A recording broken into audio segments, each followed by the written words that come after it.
program's participants and do not necessarily reflect those of station staff, management, and advertisers.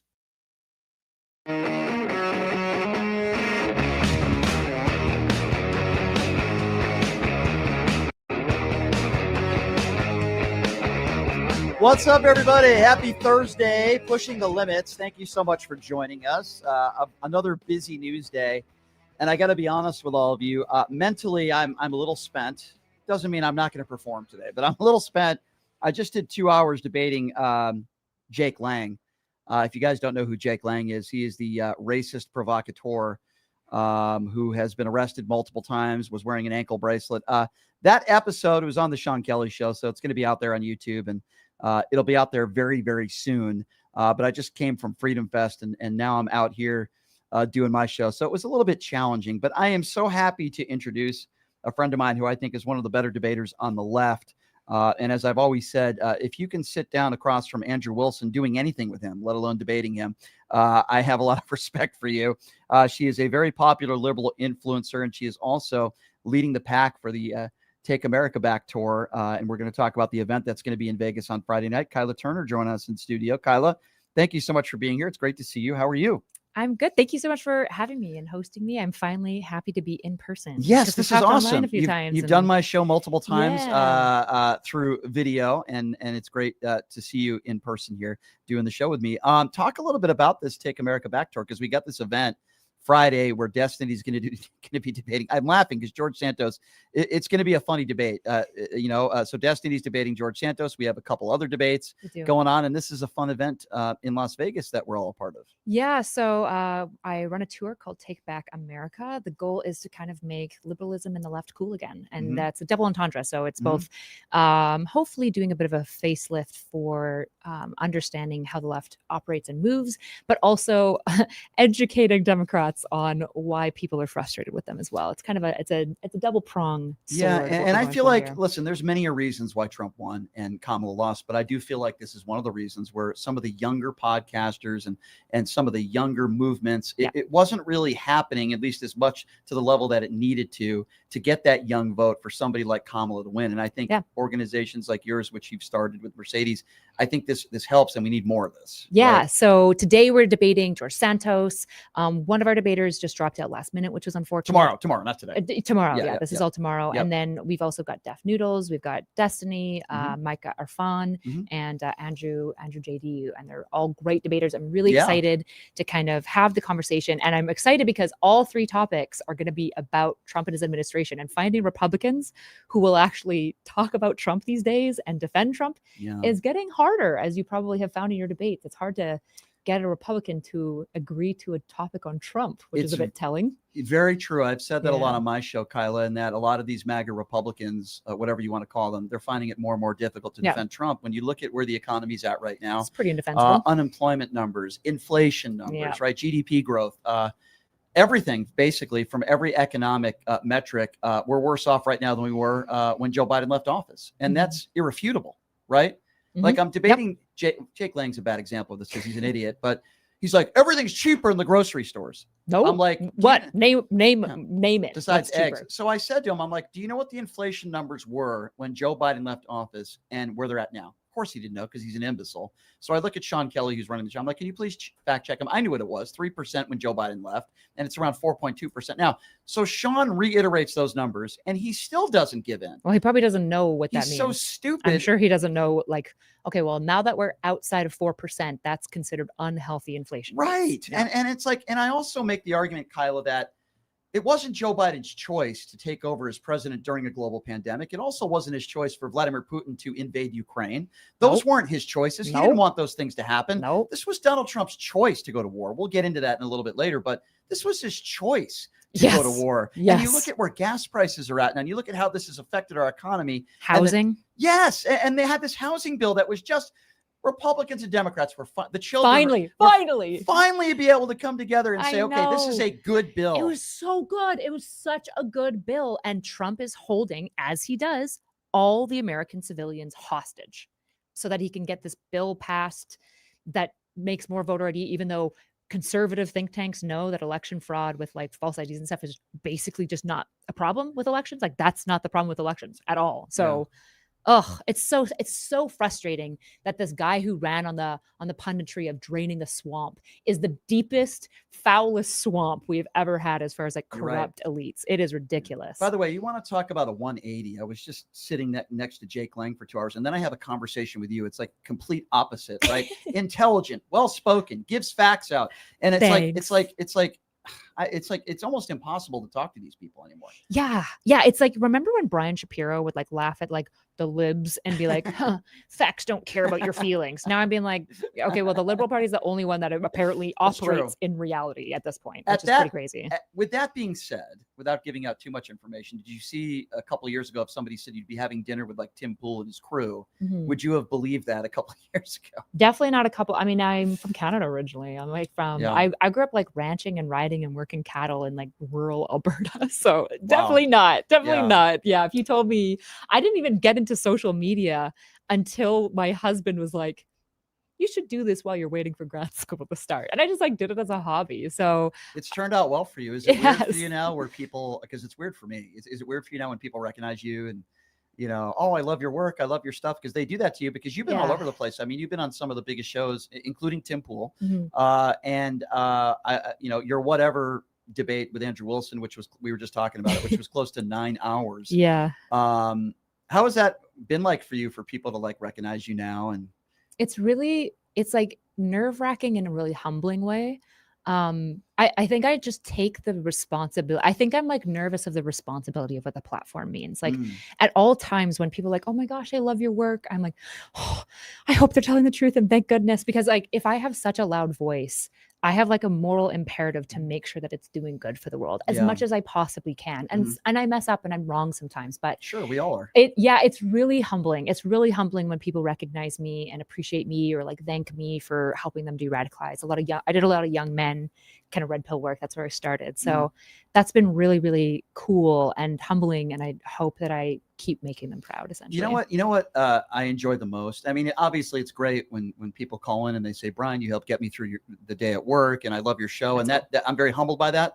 But it's when a MAGA supporter comes up to me, for example, like when I've done some live debate events with Tim Pool and other people, and I know just about everybody in there is pro-Trump, and they come up to me after and they shake my hand. They're like, I disagree with you on a lot of things, but I have a lot of respect for you for coming here and having this conversation. To me, that's the best compliment, because when you get respect from somebody that disagrees with you, I do feel like, and you'll go into almost just about any platform and debate people, which I think is awesome. Yeah. I think more people on the left need to do that. And I think more people on the right need to do that. I think more politicians on the left need to go on Fox News. I think more politicians on the right need to go on MSNBC. A lot of people, I think, forget that, like, if you look at the history of liberalism, right, there's these great quotes like the pen is mightier than the sword. And like the reality is that like the modern day version of the pen is your voice, right? And so bad ideas, the like greatest evils historically have often been crushed first and foremost by the pen, by rallying the people and inspiring them with ideas and taking bad ideas and pointing them out and highlighting them.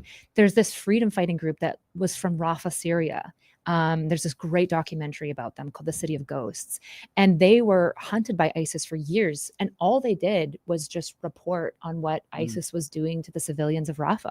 Right. It's so important. Like people always ask, why are you talking to these people? They're like terrible people. And it's like, because if bad ideas shrivel in the spotlight, they really do. And it's really important to do that. And I'm not saying everyone has to. I wouldn't tell a trans person that they have to go talk to every transphobe and convince them not to be, right? But it's like, if there are people who are good at it and willing to do that, we should try to support them, like the work that you try to do. You really try to, with Jake Lang today, you just sat there and were honest about how any normal person would look at his behavior of aggressing Black people and calling them the N-word and saying that you should lynch Black. Like, I mean, this is horrible. And it needs a light shined on it, because other people, Jake Lang probably won't ever change. He's incentivized to keep doing it. But so many other people that maybe are interested in what he has to say might look at that behavior and be like, oh, well, I'm not like that guy. I don't want to be like that guy, which is so important. Maybe I said something today that maybe I shouldn't have said, but I meant it at the time. He called Black people the N-word. And I said, Jake, I just want to punch you in the face right now. And I'm not a violent person. Yeah. And, it's just, it's a natural reaction, I think, when you use words like that to talk about people. And he said so many disparaging things. But anyway, it is what it is. I just think it's really sad. But, I had Dean Cain on the show yesterday for an hour. And when a guest takes time out of their day to come on my show, I try to treat them with respect. He treated me with respect. But I had some people saying, oh, you weren't hard enough on him. They want me to call him like a Trump mushroom gobbler. They want me to be the Brian that deals with callers. And callers are different than when I interview people. Yeah. Do I think Dean Cain's probably not the most intelligent person in the world? Yes. Do I think Dean Cain's takes are absurd? Yes, I do. I think he's wrong on a number of different issues. Absolutely. But if someone's willing to come on my show for an hour and have a discussion, which I respect, I'm not just going to call them names, right? Because first of all, none of these people will come back on, and I won't get big names on the right to come on my show. So I'm not just going to, unless someone is rude to me. Now, I have had situations where I have had what's his name? Larry Elder. He was just very rude and condescending. So I was very condescending to him. Warren Smith, condescending, thinks he's the smartest guy on the planet. So I'm going to be condescending to him. But like, for the most part, do you think that's wrong? Like, when a guy like a Dean Cain comes on my show, he's respectful to me. He's like, Brian, you can ask me anything you want, even though I disagree with everything he said. Yeah. I'm not going to call him a name, right? Yeah. I'm not going to yell at him and call him a name because I disagree with him. Yeah. I don't actually know who Dean Cain is. Oh, so Superman. I apologize. Superman actor. Yeah, it's Superman. But I'm assuming he's Republican. Yeah. He's like the James Woods of this generation, as far as like right-wing idiot. Now, James Woods was great actor. I don't know Dean who James Woods is. Oh, you don't? Okay. I'm sorry. You're not into the pop culture stuff. I'm really not. Like, if you listed academics and like philosophers, I'd be like, yeah. You know everything when it comes to philosophy. Not everything. I'm an amateur. No, but you're a great debater. But I'm surprised you don't know who James Woods is. I know. I'm sorry. I'm so bad at it. That's okay. I'm sure if I saw a picture of his face, Yeah. I would know who he is. Yeah. To be fair. Yeah. I mean, I think a lot of people think that persuasion is like a single note, and the reality is that, like, I have a therapy background. Actually, I was a licensed addiction counselor. Oh boy, I need some of that. Psychometrist, but the reality of like persuasion. Oh, I don't know who that is. Doesn't know who James is. That's okay. I tried. Fair enough. But I think the reality of persuasion is that, like, all people need to be approached and talked to differently, and all conversations need to be approached and talked about differently. There's a reality that even if you look at like Nike, an advertising firm, if you watch the way that their advertisements have changed over time with what consumers are interested in, in the 2010s, lifestyle advertising was really popular, whereas now influencer advertising and like what's viewed as like authentic ad placements on shorts and reels is what people are moving towards now.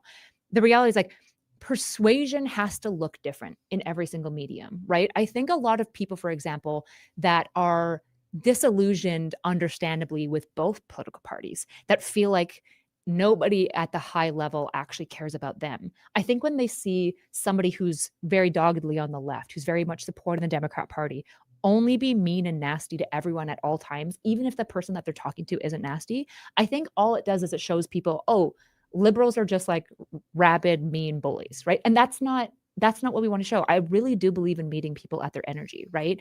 And pointing out where they're wrong and pushing back on those ideas. But the idea of like, you just need to go to 100 and snap down their throat at everything, it really creates a situation that for the left, our pundits can't win unless they get like either an A+ in the debate, like they just absolutely stump them, which doesn't happen in most debates. Like sometimes it does, and it's awesome. It feels great when it does happen. But also it sets the standard of performance of being, you essentially have to potentially lose all moderates and normal people who are like not super politically locked in. They don't totally understand why you're so angry, and they just maybe see you being super aggressive and this guy being chill. A lot of viewers don't find that appealing. And so I understand people who are very politically informed.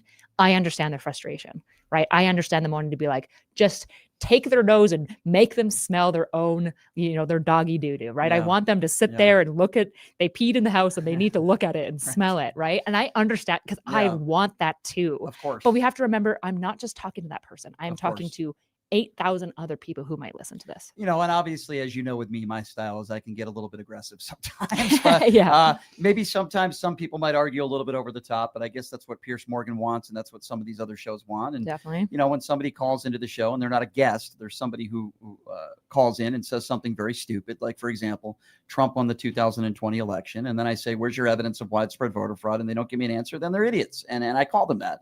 But if somebody comes on and I had Tina Peters on the show. I remember who she is. She's the one who just got out of jail, who claimed she had Hunter Biden's laptop. Dean Cain yesterday called Hunter Biden a scumbag. And I said, why is Hunter Biden a scumbag? And he talked about the drugs and prostitution. And I said, so if you're a drug addict, that makes you a scumbag? Yeah. The guy's been clean for 7 years. Dean Cain's response, oh, I know that that's not true. Oh, really? How do you know that that's not true? Well, I can't tell you, but I know. Wait, but then again, are drug addicts just bad people ontologically? No, what's happening here? It's a horrible thing to say. It's a disease. And I respect Hunter. And he did this show. That's not the only reason why I like him. But he talked about recovery, and he's honest about it. And he talked about how he's helping people now that are struggling. So according to Dean Cain, and maybe he's not the best person to quote here, but Donald Trump, great guy. Hunter Biden, scumbag. Crazy. When it comes to he Hunter probably Biden, loves Jared Kushner too. Yeah, probably. And I mentioned the $2.1 billion that Jared Kushner took. That's okay. But let's talk about Hunter Biden's paintings. But Burisma. It's insane. The hypocrisy is just insane. Yeah. And it's hard to take some of these people seriously when they're such hypocrites. And we're going to get to the Plattner stuff because I want to talk to you a little bit about that now. Yeah. Because as you know, Plattner dropped out. He has officially dropped out today? That's my understanding. Yeah. Okay, good. So as I've said from the beginning, I don't like the Nazi tattoo, whether he didn't know what it was or not. Sure. I don't want somebody like that running for office that at one point had a Nazi tattoo. I don't know if any of these allegations are true. He's got way too much baggage, way too many women that are probably credible that have come forward. This is the right decision. I said the same thing about Eric Swalwell. As soon as that information came out, which is far more serious, we have video stuff. Yeah. He's with prostitutes. He's got more allegations. Scumbag. The Democrats did the right thing. They did. Now, if they can't find somebody to defeat Susan Collins, who I think is a complete imbecile, then that's going to be a problem. Oh, I know. It makes me so nervous. But I want to play you some audio, Kyla. This is from CNN last night. Okay. You have these right-wingers and Mr. Palumbo, who I'm actually friends with, and we talk on social media. I actually like him. I think he's a good guy. He was on the CNN panel yesterday, and he was talking about all the accusations against Donald Trump, and he was calling out the hypocrisy. And listen to this imbecile, Scott Jennings, who tries to defend the indefensible when they're talking about Plattner, but they don't want to talk about Donald Trump. Watch this. President and the Republican Party. I was just going to ask, honestly, Scott, Peter, maybe you can answer this. As an independent, I really feel like everyone's abandoned any pretense of character in politics, but I do agree Republicans have been particularly egregious at that. And when we have this serious corroborated allegation against Graham Plattner, but you have dozens of accusations against Donald Trump, one of them was litigated, you have a court finding against him, isn't that significant more weight behind accusations against Donald Trump than there even is against Graham Plattner? How can one be disqualifying but not both? Well, I mean, the president would say there isn't serious corroboration on these accusations. There was a judgment. That's what he would There was a judgment by a jury, a federal jury. Yeah, and the person who accused him couldn't even remember when it happened. Well, okay, so, that's the jury. That's the argument. That's the jury. At the same time, Trump identified the person who accused him as his ex-wife in part in those proceedings. But what do you say? I mean, you said what Trump would say. What would you say to the question that Brad had? Look, my view is this: if there is serious allegations, if there's serious evidence or corroboration, I mean, everybody has to take responsibility. To Brad's point, those are serious allegations. Okay, those are serious allegations. And then if you add to the look, I don't want to. It's not a. I think it is just a fair question that if you're going to be throwing the book at Graham Plattner, not just about what the women have accused him of, but also about his own statements about women and rape, then you should at the very least have a look at Donald Trump. He's on video saying that he could grab women by their genitals. Have we not played that video 15,000 times? That's exactly the point. That's exactly the point. And the American people have voted. I think. Okay. No, well, then you should. I think that's what Graham Plattner is arguing, is that the main voters voted. And that's what Democrats said. Actually, no, that's not good enough. You are not a good enough candidate to hold this job, and that's a different position. He was running even. So, Kyla, when I hear that and I hear the imbeciles, the right wingers on that panel, and Scott Jennings, who I think is just a scumbag, well, Donald Trump would say that those accusations are not true. Well, Plattner said the accusations are not true as well. But if it's Trump and it's a Republican, Scott Jennings defends it. And by the way, Palumbo makes a great point as well. A jury found that Donald Trump was liable for sexually abusing E. Jean Carroll, but Republicans still didn't care. They still voted for Donald Trump because they didn't like Kamala Harris. Yep. But this Plattner guy, bad. Now, listen, I agree with the Democrats. He should not be in the race. But I don't want to hear anybody on the right talk about this guy's personal life and accusations when they still support Donald Trump. Yeah, it's this crazy double standard that I think is like so blindingly apparent that even independents who have, I would argue, some legitimate, some illegitimate criticism of Democrats are looking at this and going, this is an obvious double standard. We can't even begin to sort of pretend like Democrats aren't holding themselves to higher moral standards than Republicans are. The Stormy Daniels stuff with the hush money, right? Trump is indefensible. I mean, just recently he pardoned one of his like pastor friends who had gone to jail, had been convicted of child sexual abuse, right? This is real. This is a reality. We still have Epstein stuff being blocked. There isn't a beginning level of comparison between these two things. It feels a lot like us looking at like the Democrats who have like been annoying and woke scolded and finger waved at people and then comparing it to like bona fide known sexual abusers and being like, man, I mean, everyone's just bad, right? And it's like, no, not the same. Actually, not the same. Bad. I think about the picture of Al Franken. If you remember the picture when he was outed from office because he was pretending to grab a woman's boobs, right? It's a picture. And listen, inappropriate, shouldn't have been done. He was outed from office because of that picture. Now, what he did was inappropriate, maybe suspension, apologize. And he did apologize for that. And by the way, the woman that was in the picture that I guess was sleeping basically said, hey, I forgive him. It's not a big deal, you know. Democrats outed him for that. And I have a problem with that. And then, you know, Republicans allowing what they have allowed when we talk about the Matt Gaetz scandals, when we talk about obviously Donald Trump and there's so many more. I just feel like it's a huge fundamental difference of many between Democrats and Republicans today. Swalwell was outed almost immediately, rightfully so. He's a scumbag. Almost every Democrat in DC was saying he needs to go. This is awful. I know one of the biggest Democrat donors who lives here in Vegas. His name is Stephen Klubeck. He is a gazillionaire. And apparently I didn't know this, but Swalwell was living in one of his mansions in DC. Klubeck immediately said, get the hell out of here and don't come back.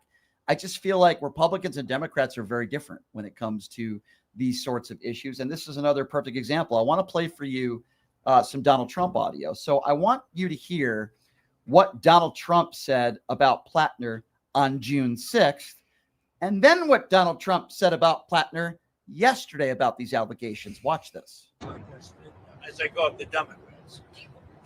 Democrat. You know the Democrat? Speaking of Democrats, do you think that the Democrats should be able to pick a replacement for Graham Plattner? He's had all these new allegations that have come out. Now Democrats are talking about picking a replacement for him. Should they be able to do that? They're picking what? A replacement for Graham Plattner if he steps out of the race. So he won the primary. And now there's these new allegations. It's very hard for them to do.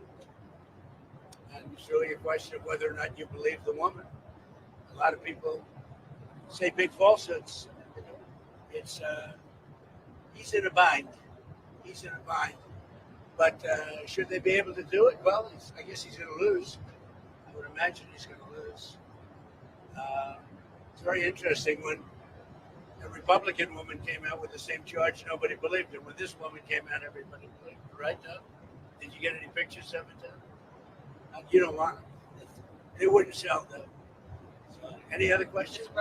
So, Kyla, as a woman, I would want to ask you, when you hear the President of the United States on what I consider these credible allegations, and by the way, Trump has had a lot of credible allegations. Well, I think over 25 women have accused him of rape or sexual assault, including his ex-wife, in court documents. When you hear the President of the United States, and this is a Democrat he's talking about, saying these allegations are, he says, a lot of people say big falsehoods. I'm wondering what goes through your mind when you hear him say that. I mean, Republicans are always complaining about how like women, the repeal the 19th comes from, we can't trust women. They just only vote for Democrats. Yeah, I wonder why.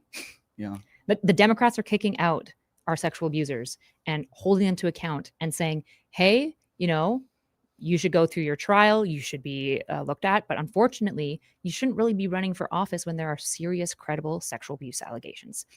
Just not really what, there's other people that are not going through serious credible sexual abuse allegations we can look at. And then Republicans are dismissing it, and women are lying, and all these all these falsehoods against me. It's just like, women are just always making these false accusations. It's just, it's so utterly unshocking that women don't feel safe or comfortable in Republican spaces. So I'm going to give you my opinion on allegations in general.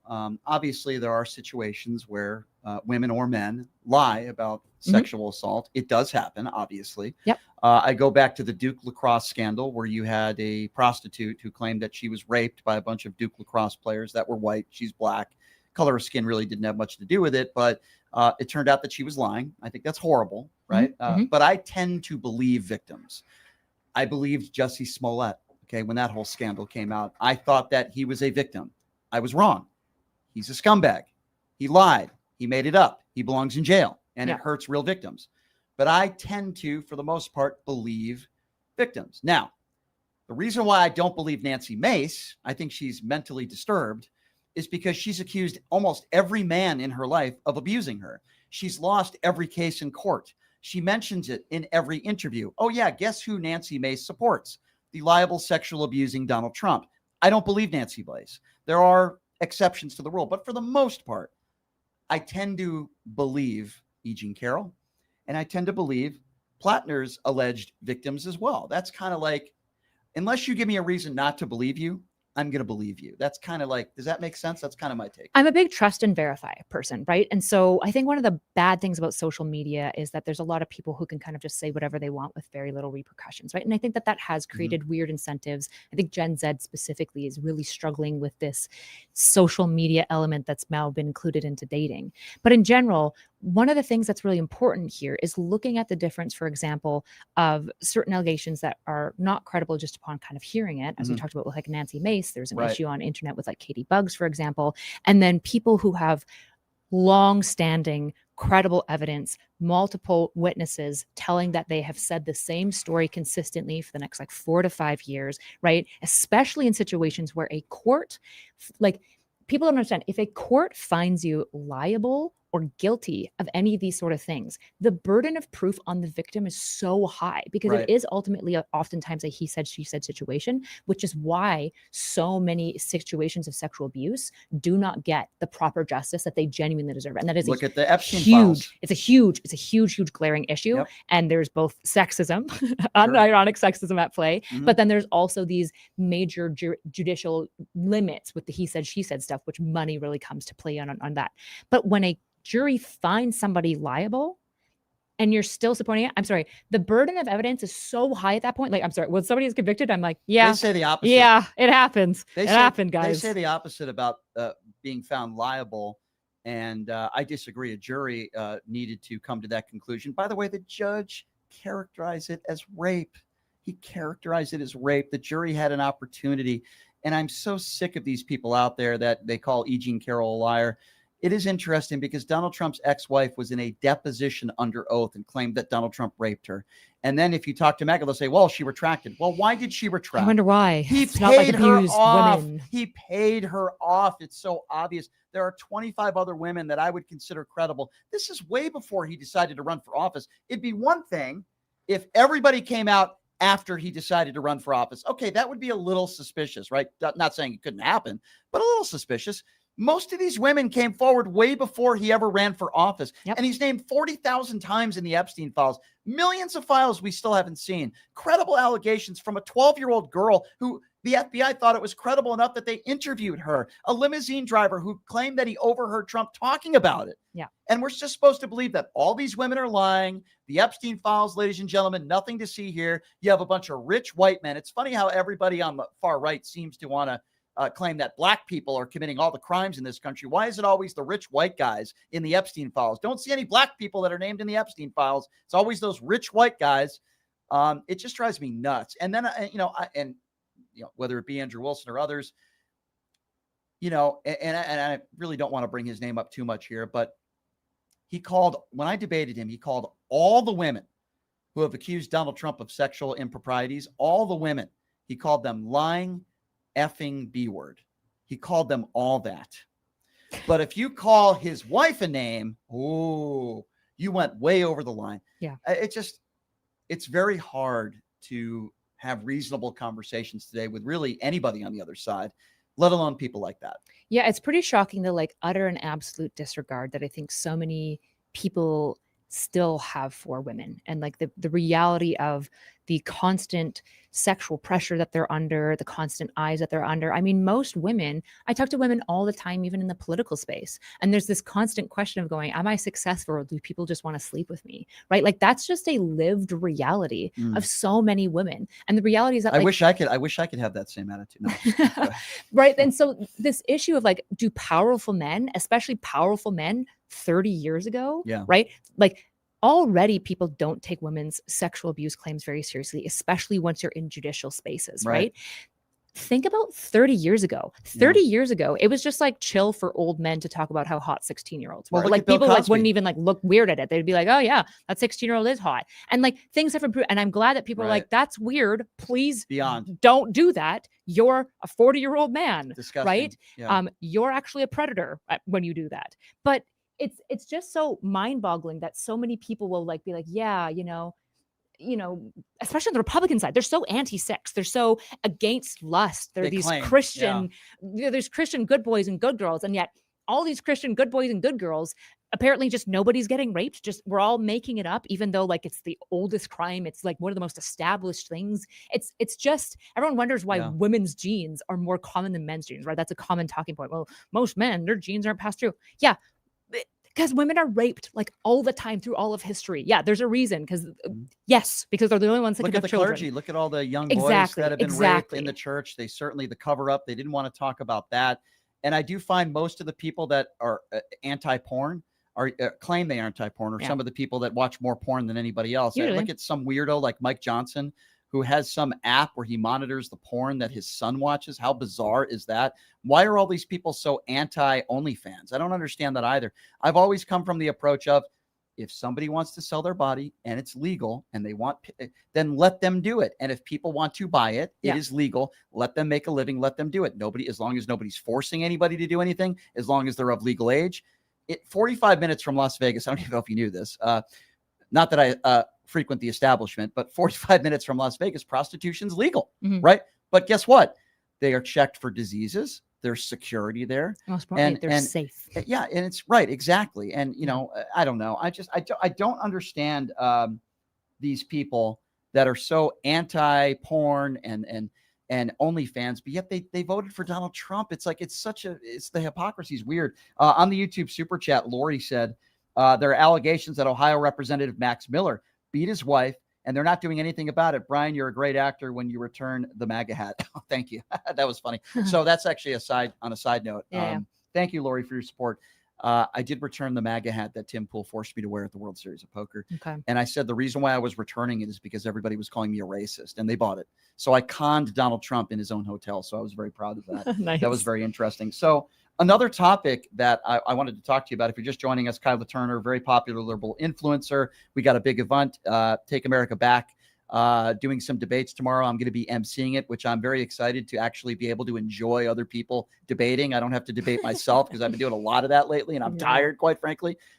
George Santos is going to be debating Destiny in Las Vegas.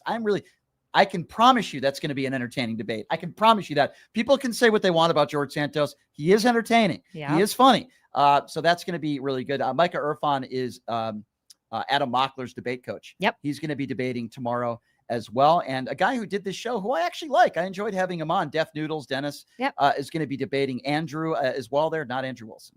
So that's going to be a lot of fun. That's going to be tomorrow night. Before I get to my next video audio clips, can you tell people how, and we'll do this again at the end of the show, how people can buy tickets where do they go? Yeah, so if you guys just go anywhere, Take Back America tour is online. If you go actually to our Instagram, that's one of the best ways. We're young, so we use the Instagram a lot. But if you go to our Instagram, there's a poster. If you go to our story, there's links for tickets. Tickets are free. We just want people to come to attend, but we do ask essentially because it is crowdsourced. If you come and you have some extra change, please consider donating. Sure. Everything that is covering the cost of this has been raised through small donations. We're big small donations believers.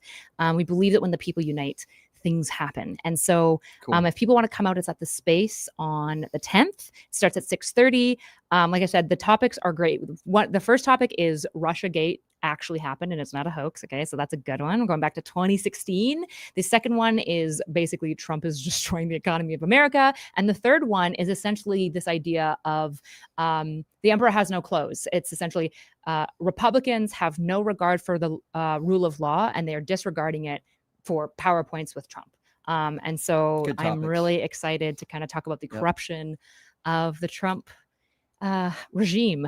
He just admitted based on tax returns that he made $1.4 billion in this crypto scandal in the last year. Kyla, that means he's made more money in the last year than in his entire life. He's also made more money than any other president all combined. Since 1960. It is insane. Yep. The levels of corruption are insane. And by the way, while all this is going on, we have some problems in Iran. We've known from the beginning that this war was an absolute joke. It wasn't thought out. Nope. The Strait of Hormuz is closed. It's open, then it's closed. We had all those school children that were murdered by this Tomahawk missile, which the Trump administration is still not taken responsibility for. Yeah. And, the regime change, you could make the argument more radical maybe than the prior regime. What have we accomplished there? I don't even know. So with all that being said, Iran now has, returned to their attacks. We're attacking them. They're attacking us. The ceasefire is over. But I want to play you this kind of split screen of Donald Trump just in the last couple weeks, reversing his statements on Iran. They're smart. They're great. They're terrible. They're scum. This is Donald Trump contradicting himself in just the last couple weeks. Watch this.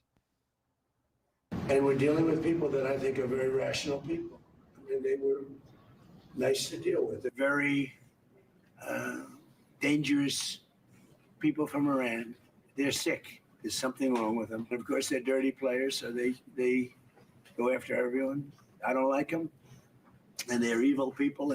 They have a new group of leaders that I think is actually, I think they're smarter. I think they're very smart.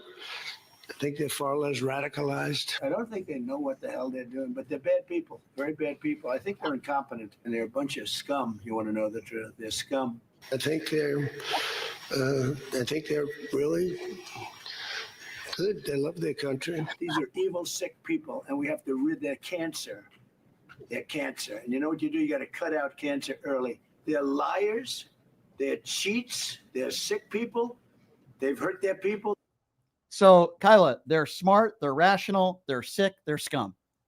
This is the president of the United States. Crazy. Every single day, it's something new with Iran and the regime. And then, he lied, and I want to play this clip for you. He lied once again. I know that will shock everybody, Donald Trump lying. Now he's claiming once again that they want to make a deal very badly when literally Iran and the regime have said over and over again over the course of the last month, we will not negotiate with America. We will not make a deal with America. They've said it every single day. They won't even sit down and negotiate. But yet Donald Trump yesterday had this to say about Iran. Apparently, they're still begging to make a deal. It is absolutely embarrassing. It is absolutely pathetic. But again, this is another example of Donald Trump lying in front of the American people, knowing farewell that Iran will not negotiate. We hit back much harder. Are we returning to full-scale military conflict, sir? I don't know. I don't know. We'd win it very quickly. It's another way of doing it. We have many ways we can win, but we've already won militarily. They have very little. They have very little left, and they want to make a deal so badly. They called a little while ago. They want to make a deal so badly. I just don't know if they're worthy of making a deal. I don't know that they're going to honor the deal. That's the problem. If they want to make a deal, why do you think they attacked commercial vessels? Because they're sort of crazy, to be honest with you. They're sort of crazy. They're a little bit out of control, but they want to make a deal. Badly. So, They want to make a deal badly. He's been saying that every day for 4 months. Yeah. I mean, what do you make of that? I mean, just the blatant lies. Iran does not want to make a deal. They want to continue to fight. They have all the leverage. They have all of the leverage in this fight, right? The reality is that nobody will tolerate the U.S. just continuing to, I mean, it has been the least, even Republicans are turning hard on Trump over this Iran issue because everyone can look at this and go, this is horrible. Unfortunately, most of the Republicans are like, we're wasting money, which is, I would argue, not the moral precedent. That's the problem here. But, that's just me. Indiscriminate bombing in civilian areas is worse. But, I mean, I don't know. There's nothing. It's crazy to be in a time where anything the American administration says, I don't trust at all. Like, I have no idea where we're at. I have no idea what's going on. And the idea that the IRGC, that the Ayatollah's son, Khomeini's son, would be less radical after you maimed his son and killed his father and killed, I believe, some of his children and some of his son's like close family members who have also been killed in strikes. Why in the world would they be less radical? That doesn't even make any sense. Makes no sense. I've been making that same statement all the time. You have a more radical, and by the way, how do you think these families feel when they lost their young children in this Tomahawk missile strike where the president's not even taking any responsibility? He blamed Iran when we know that Tomahawk missiles are only in a couple countries in the world, nowhere near the Middle East, by the way. Yep. I'm not saying they did it on purpose, but we have new information. That's worse. But right. It was a blatant failure. And we're learning, CNN put out a report that apparently the intelligence they had was old and they weren't using some of the newer intelligence that was put forth, and they were using old stuff that Pete Hegseth knew was not accurate, and they went with these strikes anyway. Crazy. It's just insane. Kyla, what have we accomplished in Iran? What have we accomplished? Embarrassing our military. I think for the first time ever, like everyone looks at America, as much as people like to say under Biden, people didn't believe that America was strong. That's not true. China has singularly not invaded Taiwan because of the threat of American military might. Like, we know that. They say that, right? For the first time ever, we have seen a country that is vastly less monetarily capable. They have way older technology, much worse military technology, and they have bunkered in and they have withstood everything and they have held America in a chokehold, and they have killed American soldiers successfully. This has been the biggest win for any aggressively anti-American country and state. That's what it actually showed, that our military may be less capable than we thought it was. And now I would argue, I think our military is incredibly sophisticated. I think the issue is that we have people at the top helms that are getting in the way of effective work, right? And it's such an embarrassment to have like Pete Hegseth is such an embarrassment to the military. It is so embarrassing to see him stand in front of these incredible generals, these men who have dedicated years of their lives to serving their country and to understanding military doctrine and war doctrine. They understand the ugliest of the ugly thing that nobody wants to have to do. And he just stands over them and just tells them that they're fat and that they should work out. It's an embarrassment. But according to Pete Hegseth, it's a win because we blockaded the blockade. Yeah, good job. Yeah, that's like every boyfriend who gets dumped by his girlfriend. He's like, oh, well, I dumped her too. And you're like, okay, sure, buddy. Yeah, I'm sure you did. Can you imagine that our Secretary of Defense is a guy whose own mother called him a woman abuser? Our Secretary of Defense is a guy that has a tattoo on him that says 100% white. He cheated on his first wife with the second wife. He cheated on his second wife with a colleague at Fox News, his third wife. Also credible allegations of sexual assault. This is the guy who's the Secretary of Defense. You think of the millions of people in this country that are either currently serving or have served, and you couldn't find somebody that was a little bit more capable, didn't know how to run a business, by the way. I mean, his accomplishments, a weekend anchor at Fox News, couldn't even get a full-time during the week gig at Fox News. And this is the guy who's the Secretary of Defense. War. Excuse you. Secretary of War. Secretary of War, yeah. I mean, it's so embarrassing to me, and it's so sad. Yeah. And I think of, and I ask this question a lot, Kyla, which is, if you're someone who served, how could you support this administration? How could you support a guy who dodged the military multiple times? How could you support a guy like Pete Hegseth? How could you support a guy who called you all suckers and losers? Yeah, General Milley, I do believe him. I do believe him when he says Trump made that comment. A general, a 4-star general. Yes, I do. Mad Dog Matic? Yeah. You're just going to not believe Mad Dogmatic? I don't know. Seems like the guy is very, very deeply respected. And he said, Trump is destroying our relationships with China and I cannot work with this man anymore, right? Like the reality is that I feel really bad for people in service right now because they are trained and obligated to listen to their authorities. And that is like the most important part of a military. And I think that they're being put in this really awful place where they're having to choose between their doctrine and their training. And I think like what they're looking at. And I think that that's really terrible. And to be fair, even when we were at UFC, most of the vets that I was talking to, they're not happy. They're not happy. They want to be careful in how they talk about it. And they're on the fence. And I will be clear, there are some military people that are just still, yay, Call of Duty, shooting drones, yay. You know, there is that. But so many vets that I've spoken to, even Republican vets, are absolutely horrified by what they're seeing out of this administration and the complete disrespect and disregard for human dignity, for human life, not just of American lives, but of Iranian lives. Sure. The complete disregard for a populace that has been absolutely brutally crushed by the IRGC for 40 years, just a complete disregard of all of these people and the worst part is for nothing. Yeah. It has been nothing but awful. We have got this is worse than the Iraq War. I think people are the Iraq War was such an embarrassing stain on American history, and this is going to go down as a greater military stain, which is just I don't know, things that I suppose we're going to have to live with and apologize for profusely. And America, when it gets under new leadership, is going to have to do a very serious relook at our foreign policy, because we can't have another demented old man come in and have disregard and weaponize the military in such a violent and terrifying way. Again, we can't do this. The world order is changing as a result of this. And last I checked, the last ill-advised war that we were in when we were lied to was under the George W. Bush administration, when we were told weapons of mass destruction, which was blatantly not true. It was a lie. Now, you could also make the argument faulty intelligence, but we listened to Israel and the Israeli government, and I've been the first one to say, and over the last couple of years, I've changed my opinion. I've been very critical of the Israeli government. I think Benjamin Netanyahu is a war criminal. Yep. I think it's one of the most corrupt governments in the world. Part of the reason why we went to war in Iraq was because it benefited Israel, and we took that faulty intelligence from Israel. And I feel the same way about this war. I think Benjamin Netanyahu has played Donald Trump like a fiddle, and he tried to get Barack Obama to go to war with Iran. He tried to get Joe Biden. They didn't budge.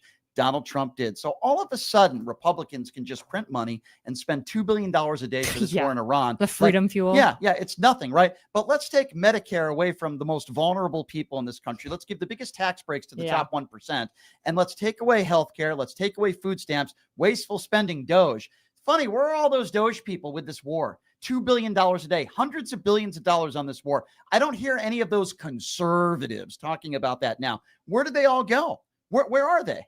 They're in echo chambers with other sycophants because they can't talk to anyone that isn't completely like, the reality is, turn off Fox News.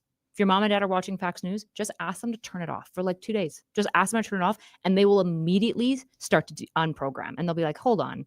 This just like, I'm not here trying to say you should become a Democrat. I think it's fine if you stay critical of the Democrats as well. But if you are still MAGA at this point, you are genuine. Like, the reality is, what do you think? Who are you? If you're this brainwashed, who are you during Nazi Germany? Because you're certainly not the people resisting. You're certainly not them, right? And all the time when I look at like the things that are politically moving and shaking, I want to pose the question, how do I be on the right side of history in this? And what is the right side of history? Right. And I'm so concerned to see this complete lack of partisan and credit. There's a lot of Republicans that are very much leaving the MAGA movement, and credit to them at least for stepping away from that. But it's concerning because a lot of the MAGA people that are leaving the Republican MAGA space are going further to the right. They're starting to listen to known neo-Nazis and people who say things like, well, maybe we should, lynch Black people, and maybe, slavery wasn't that bad, and maybe people should stop complaining about it, which is a really terrifying thing what the Trump administration has done with the Emperor's No Clothes, where people have forgotten the standards of how politicians should move. Like, think about, do you remember the scandal against Obama? I think it was like in 2009 when he wore a tan suit. I remember that. Right. And Fox News wouldn't shut up for days. It was so inappropriate. A tan suit, that's basically casual. He's basically in his PJs. Yeah.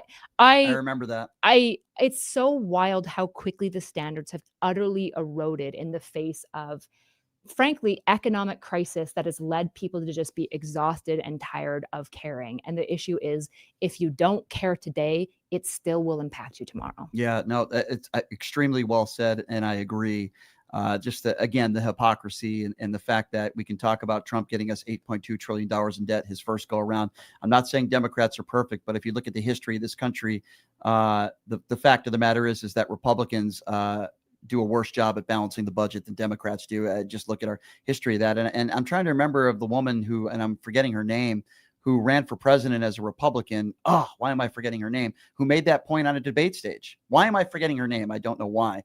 But she made the case that, Republicans are the ones that are doing a poor job at balancing the budget. The last president that left us in a surplus was Bill Clinton. I'm not saying Obama's been perfect. I'm not saying that Joe Biden was perfect.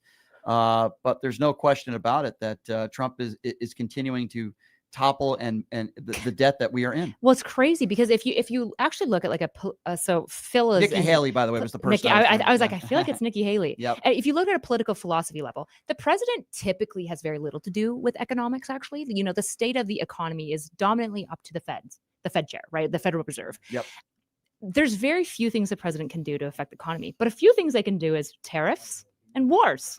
And what has our president done? He's done basically the only two things that presidents can actually do to damage. And the only other thing that he has done is threatening the Fed chair to try to make Jerome Powell drop the interest rates. Yep. And thank goodness, Jerome Powell, our GOAT. Okay, well, I will never forget Jerome Powell. He was such a great leader, Republican selection, by the way, who said, no, if we decrease interest, we are going to explode in inflation. And luckily, the current new Fed chair, despite it being a Trump pick, is holding to that. Thank God. Which is incredible. But it's like, how is it possible that Trump did the two things, only two things a president could do to destroy the economy? He was like, yes, I'm going to do those two things as quickly as possible within my first year, if I can. Yeah, and by the way, thank God that at least the Supreme Court made the right decision as a whole. Just last week, they made the right decision with the E. Jean Carroll case, and they made the right decision with birthright citizenship. True, but they let PACs have unlimited spending, and they don't like that. The department heads to now be on. I don't like that, but at least they did what you were supposed to do as it pertains to the 14th Amendment. So I will give them credit. I will give them at least. I'll give Kavanaugh. And boy, Comey Barrett, it's amazing that they're calling her a liberal. She's the furthest thing from a liberal, just because she made the right decision. And it's funny, they don't go after the two male Justice Roberts, right?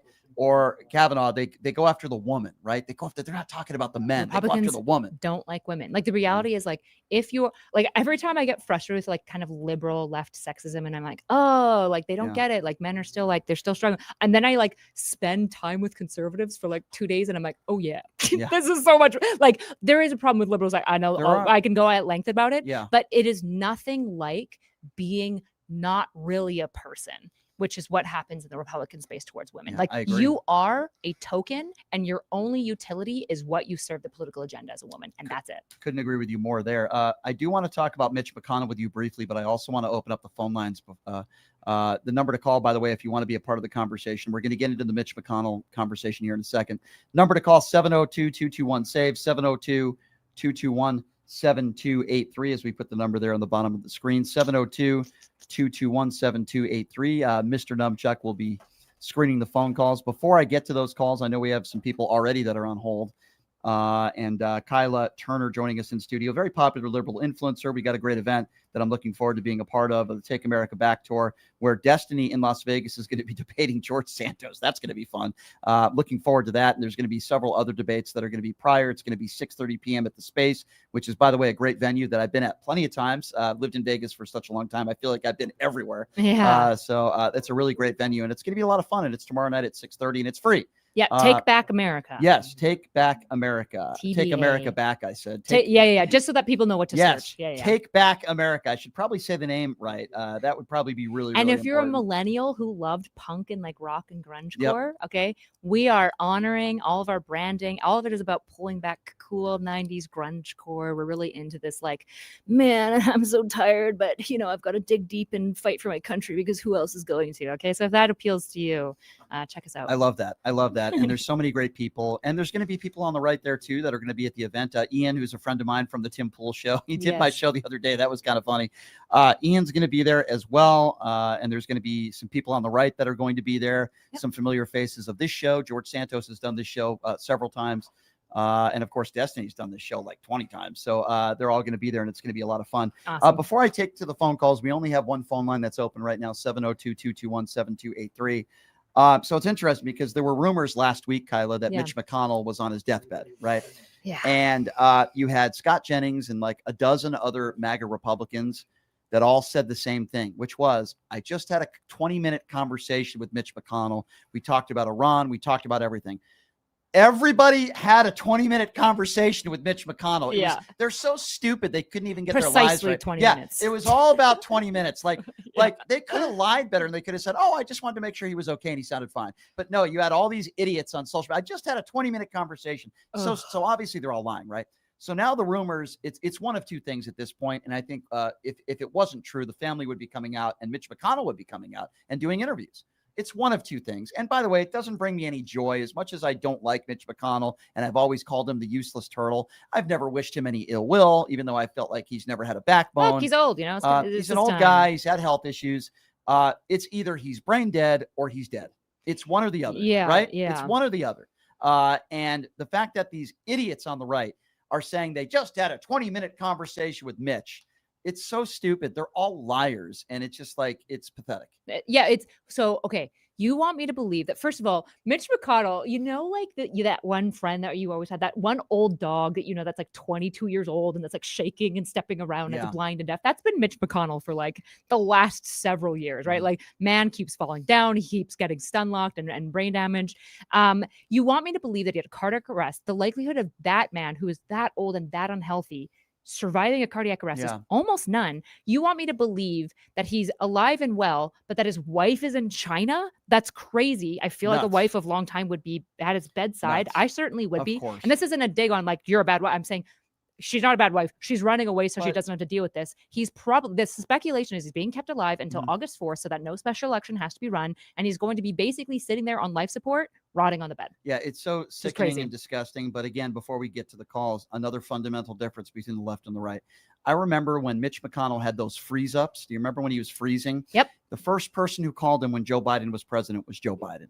He didn't call him to talk about policy. He called him to see how he was doing. There were Democrats on the left. All the statements that I saw were wishing him well, and we hope he gets better. Yeah. I remember when Paul Pelosi was bludgeoned with a hammer, you had Ted Cruz, Matt Gaetz, Donald Trump, making jokes about the hammer attack. Don Jr. making jokes about it on social media. Suggesting we should raise a fund to bail out his attacker. That's what Charlie Kirk said. I've debated Tim Pool about that, and I was proven right on that one. Yep. And then you have people out there, not only that, but joking and saying that it was some sort of gay relationship, and Paul Pelosi let him in.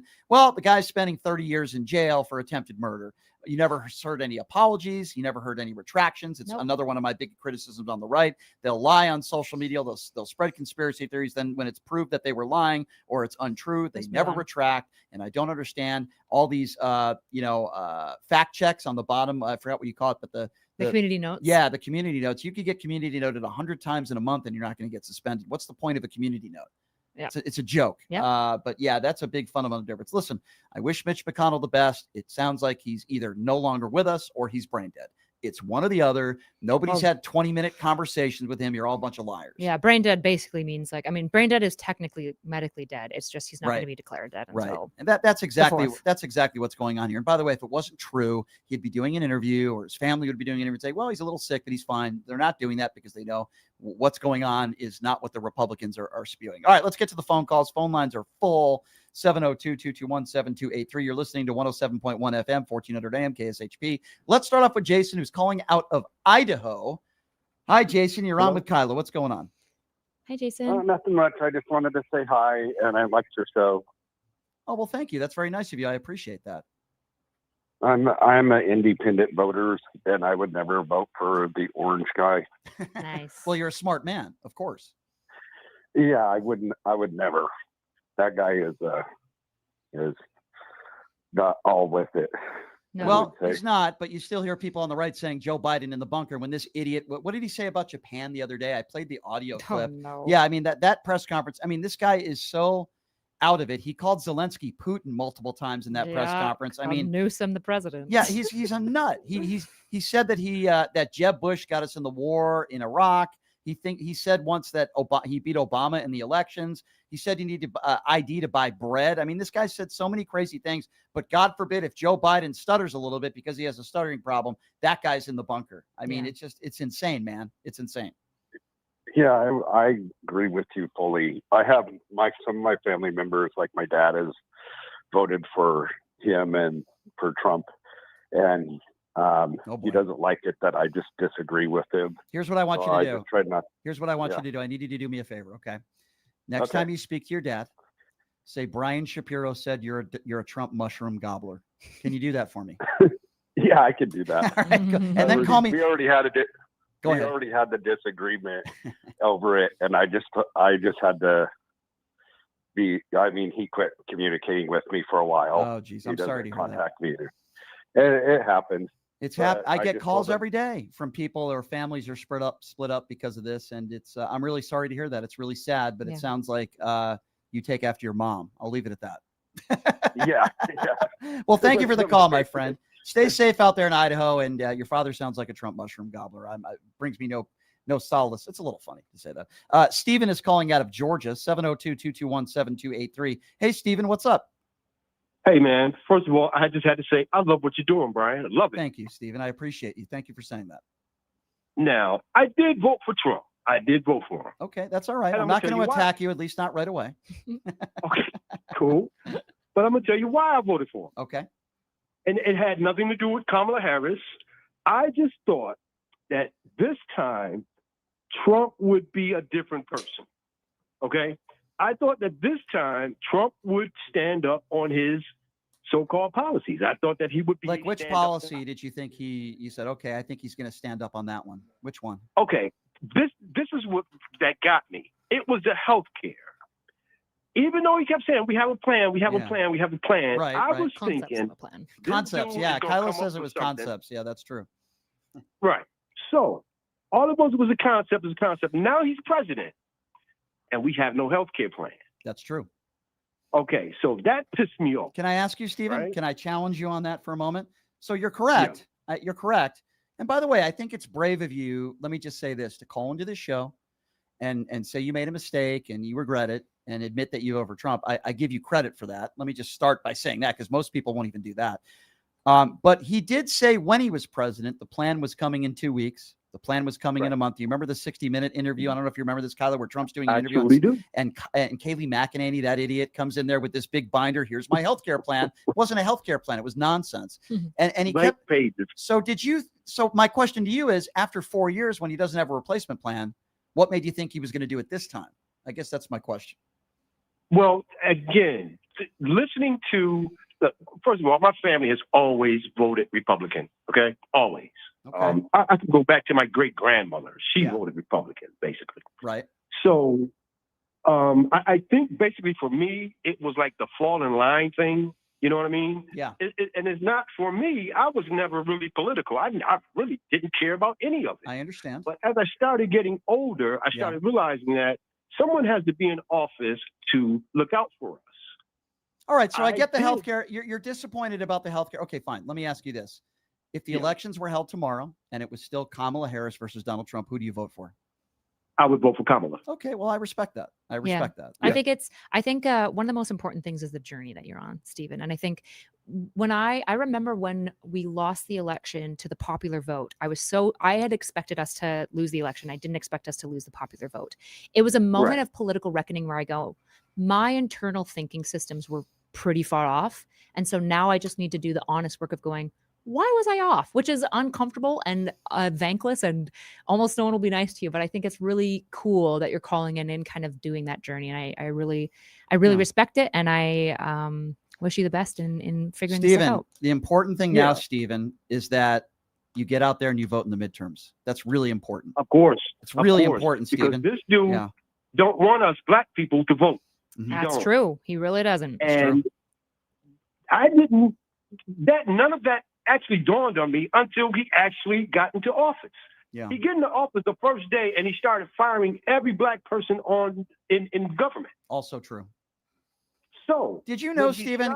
Can I ask you, Stephen, as an African American male, were you aware of the thousands of discrimination lawsuits before you voted for him? Were you aware? Oh, yeah. I mean, I knew about it. Look, man, I'm from New York. Okay. All right. As a younger man in my 20s, I used to have a client in Trump Towers. When I would walk through there and go to the 18th floor, I would get stopped and hey, what are you doing here? That's horrible. One guy actually told me they stopped me because black people steal.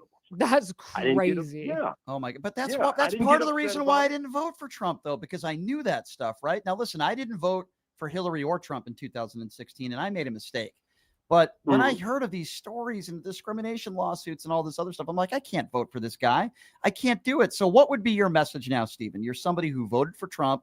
Okay. You regret it. You would vote for Kamala tomorrow if you could. Okay, great. I respect that. What would be your message to other people out there, minorities even, that are still Trump supporters? What would be your message to them? My message to them would be to start doing some research. Stop watching the news. Number one, stop watching the news. Well, let them still watch my show, though. That's okay. Don't watch everything else. Just watch Pushing the Limits. And again, I have respect for any Republican that can say, well, yeah, this dude was wrong. But when you get these guys who now they want to fight because you have an opinion, okay? Now, let me tell you something real quick, and I'm going to let you guys go. Okay. I went and bought a T-shirt that said, I voted for Trump. He lied to me, and I'm pissed. And I wore that shirt to Walmart. Do you know that I almost had to have 5 different fights with 5 different people? Oh, my gosh. One guy said, you got a nerve to wear that T-shirt here? And my response was, well, I'm not from Thomaston. I'm from New York. You know what my response would have been? You're right. I probably shouldn't wear this shirt in front of so many trailer trash people in Walmart. That's probably right. That probably would have been right. I try to be a little all due respect. All due respect to people that live in trailers. They're not all trash. I'm just saying in general terms. Right. That's interesting. Yeah, and what I really want to say was not all Republicans are MAGA, and that's what I told these. I agree. The guy that was on this show, Dennis, Deaf Noodles Dennis, the other day, he's not MAGA. There are people, obviously Dean Cain yesterday, he's very much MAGA. But listen, you make a good point. Stephen, I wish there were more people like you out there, but I will say this. There are a lot of you out there, and that's why it's going to be a bloodbath for Republicans in the midterms. So, Stephen, I appreciate you calling in, and I appreciate you admitting that you made a mistake. That is the first step. And I hope that's a lesson for everyone else who's listening to you. Yeah. That, I'm a 65-year-old black man. I do very well in life. Okay. I'm pretty well educated. If I wanted to take a vacation right now, I could do that and not have any problems. Okay. Yeah. Trump has not made my life easier. Bills gone up. My premium has jumped up $183. Yeah. So I'm pissed. Well, you should be. Now, you should be. All I want to know is, what are you going to do for me since I voted for you? Well, he doesn't care about you. And I'm getting nothing. Well, he doesn't care about you. He doesn't care about me. He only cares about himself and maybe a few of his close friends and donors. That's it. Listen, Stephen, I appreciate you calling in, and I think it's brave to at least admit that you were wrong. And that's a good step. Kyla, those calls are few and far between. We've had 2. We've had a couple, though. Yeah. So, and they're listening to this show. So if I had a small part of that, then good. It makes me feel warm and fuzzy inside. That is the first step from getting rid of the MAGA herpes. I'm so immature, but that's the first step, though. You have to admit that you're wrong. Yeah. You have to admit that you made a mistake. Get out of that Trump fellatio syndrome spam that you're in. Admit that you're wrong. I made a mistake. I'm going to do better research. And moving forward, I can't vote for a MAGA Republican. That is a win. Yeah. I'll take that as a win. Yeah. All right. Appreciate the call, Stephen. Thank you very much. MAGA herpes. I'm so immature, Kyla. I don't know. I'm like 46 going on 12. That's why people love you on the show. Yeah. Well, let's go to David, who's calling out of San Diego. I love San Diego. What's up, David? Hey, how are you guys? Good. Brian and also Kyla. Yeah. Disagree with you both heavily, but glad to see that you guys are on the board for free speech. Sure. Absolutely. Unlike your president. So can I ask you, David, if you don't mind, like, what do you, for both of us, like, what's the one big thing in this show that you disagree on, if we can touch on it? Oh, it's honestly ticky-tack stuff. Again, it's not even really about politics, just mainly lifestyle stuff. Well, tell me. You can open up to us. We're open to criticism. I don't mind you. Oh yeah, no. And that's what I was going to ask. Funny enough, just wanted to make sure whether it was open topics or whatever. So yeah, first thing with you, Brian, it would only be kind of the situation. I forget when it happened, but I think you were debating Jay Dyer, I think is his name. Okay. Anyways, saw the video and Kyla debated Jay Dyer as well, and she did a very good job, and he was an absolute douchebag to her. But I'm sorry, go ahead. That's true. No, not a problem. Again, I don't want to take over the show or anything, but you're good. As well, for the first thing for you was that I think that you were attempting to tell him that it was basically whenever you two were talking about whether or not women should be in the workplace. Yeah. Specifically, one of the things is that I think overall, whenever we take a look at the economic state of everywhere else, whenever they do have kind of, I guess they would call it traditional or conservative. I'm not conservative. I just saying it just for the sake of it, that women specifically, whenever they fill women roles kind of in the home and men fill men roles, they tend to do a lot better in society. Where is that study? Or is that just an opinion? I mean, you could, oh yeah, no, you could take a look at also the Nordic studies, the Scandinavian ones as well. The Scandinavian studies are about job preferentialism. It's not about women being in the home. It's about women generally tend to prefer nursing and teaching. Yeah, but that's the whole thing, is that culturally, whenever we come from nurturing and also being able to teach younger kids. So what do you? It sounds like women can nurture in the workplace if they want to, and also if they don't want to. Right? Exactly. Oh yeah, but that's again just kind of one of the, we would get more metaphysical on the terms, and so that's where I mean what's that metaphysical? Hey, whenever, what's the metaphysical? Basically talking about that. Hey, they're working by definition, but it's under, again, that the feminine nurturing role, which is a teacher not working, or what do you mean by that? Yeah, but that's where I'm meaning is that whether or not they got a check at the end of the day, they're still being nurturing and taking care of children. Okay, so do you have a problem with a woman being, I don't know, an engineer? No, but that's again, whenever you were talking about the Scandinavian, like, not that I'm not. Well, you tried to present the Scandinavian study as evidence that women like to be at home nurturing. And I said, well, that's a misuse of the Scandinavian study. And the Scandinavian researcher who came out about that, who it's his study, said Jordan Peterson particularly is absolutely abusing this. And when they tried to redo it 6 years later, it didn't replicate. And in fact, we saw way less preferentialism. Yeah, and so again, one of the things, because I don't want to get lost over my point, I have no problem, again, your guys' show, your whole way. Well, what do you say about the fact that the study didn't replicate? Yeah, well, again, I can answer that right now. I just wanted to make sure that I'd be able to go back beforehand. So the reason that it didn't replicate during this time is because one of the things is that we're dealing with, it's not that we're dealing with the internet, quote unquote, it's that social media just in general is dealing with en masse with just. Do you want to know why it didn't replicate? It didn't replicate because it had a larger end sample size. So typically, as you have a study, you have a small sample size, you might get like 420 people. And then typically, if it's a novel finding, we'll try to replicate it later with a larger sample size, which will be a more accurate representation of reality because it's a better bite of people. And when you take a larger chunk of people, that finding went away because the study was actually higher quality methodologically. So thank you, Kyla, for describing that. David, I'm not sure what you disagree with me on. I'm going to be very clear in my opinions, okay? I don't care what people think. If you're a woman, I do not care what is between your legs. If you want to have a career, you should be allowed to have a career. If you want to be a stay-at-home mom, you should be allowed to stay-at-home mom. If you want to do both, you should be allowed to do both. And some dude shouldn't tell you what you should or shouldn't do. We should all have the same rights and abilities to do what we want to do. And I also don't know what it's like to be pregnant, and I would assume you don't either. What do you disagree with me on as far as that statement? I want everybody to have the freedoms to be able to work, to be able to make a living. If you want to be a career woman, you should be allowed to do that. And people shouldn't chastise you for that. What is your issue with my opinion? What do you disagree with that on? You think women should be forced to be in the kitchen? I don't understand. Yeah, no. So, well, one of the things too is I want to make sure if I'm getting asked rhetorical questions where I can't respond, and I just asked you a question. What do you disagree with me on? I'm asking you a direct question right now. I don't know why you're kind of raising your voice at me. Okay, hold on. Pot him down. Excuse me, sir. What do you disagree with me on? I hope I'm not speaking too loud for you. Sir, you told me you disagree with me about women in my debate with you. I'm sorry, sir. Am I talking to low enough for you? I just wanted to make sure you were comfortable. Oh, no. It was just what do you have a problem with? Okay. Because you've been on the phone now for 5 minutes. Kyla just destroyed you with this study. You don't know what you're talking about. She just proved it. Tell me right now. Tell me. Okay, these aren't rhetorical. Hold on. Define rhetorical.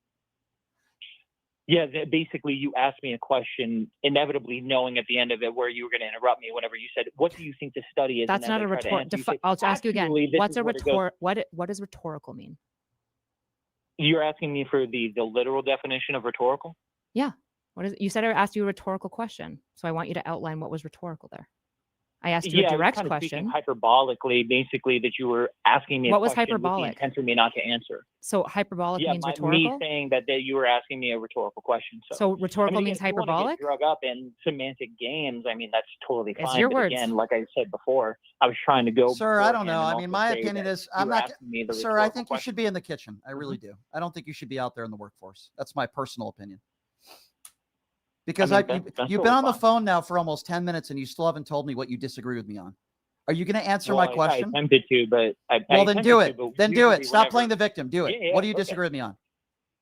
Oh, yeah. So once again, is that I never said that every woman needs to be in the kitchen. I say that whenever we take a look at Scandinavia. What do you disagree with me on? I don't care about what do you disagree with me on? I just gave you my opinion on women in the workplace. What that statement that I just made, what do you disagree with me on? It's a very fair question. Please answer it. Yeah, you were saying basically about what I was talking again about, which I don't know why it's so complicated, is that women, even though that you want them to be able to work in the workplace, whenever it's not that I want them. You're wrong. It's not that I want them. It's that I want them to have the choice. Do you not understand the difference? Yeah. I want people to live their lives and do what they want to do. What do you disagree with about that? That's what I was trying to say to Dyer. No, it was just Dyer is a. Do you like Chris Dyer? Do you think he's a good dude? Do you like Chris? Chris? Jay, I'm sorry. I'm thinking of another Dyer.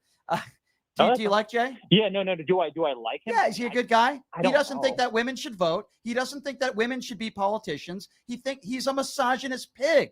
Do you disagree with Dyer? He thinks that women should be in the kitchen. They shouldn't be allowed to be politicians. They shouldn't be allowed to be CEOs or any of that stuff. Do you disagree with Mr. Dyer? Oh no! Whenever I was watching the video, he had said that this is the most optimal. Again, he was totally fine with women even having. No, he's not. He said in my he's not. He said in my debate that he doesn't think women should be politicians. He doesn't think that women are born to be leaders. He said that in my debate. That is a misogynist opinion. Whether you want to force women to do that or not is not the point. It is a misogynist point of view. People can say what they. The one who mischaracterized him then. No, I did not mischaracterize him. He doesn't believe that women should be in political positions or in powerful positions. It is a misogynist position that he holds. Well, it's not a position; it's an opinion. So you can have opinion. What? Hold on. Define the difference between a position and an opinion. Oh my God, is this guy this stupid? What's the difference? Well, here's the thing. What's the difference? I understand that it's two. Hold on. Stop. What is the difference between a position and an opinion? Dude, you're going to answer her question or the conversation is over. Stop interrupting or go back into the kitchen. Go ahead, Kyla. What's the difference between a position and an opinion? Tagged in and I don't have. What is the difference? Hey, dumbbell, we're going to ask you again. What is the difference between a position and an opinion? Answer the question. Having a position on something could be like, hey, this is like a position of, leadership. It can be in one area where, you're assigned something. And also having an opinion is something that's kind of, oh, hey, I have this opinion instead of being elected for a position. Right. So when Brian said a position, you thought he might have been talking about his position in a workplace. You didn't think that he was talking about an opinion? No. So that's okay. You misunderstood. Basically, you would ask me. I misunderstood. What could be the difference between a position and an opinion?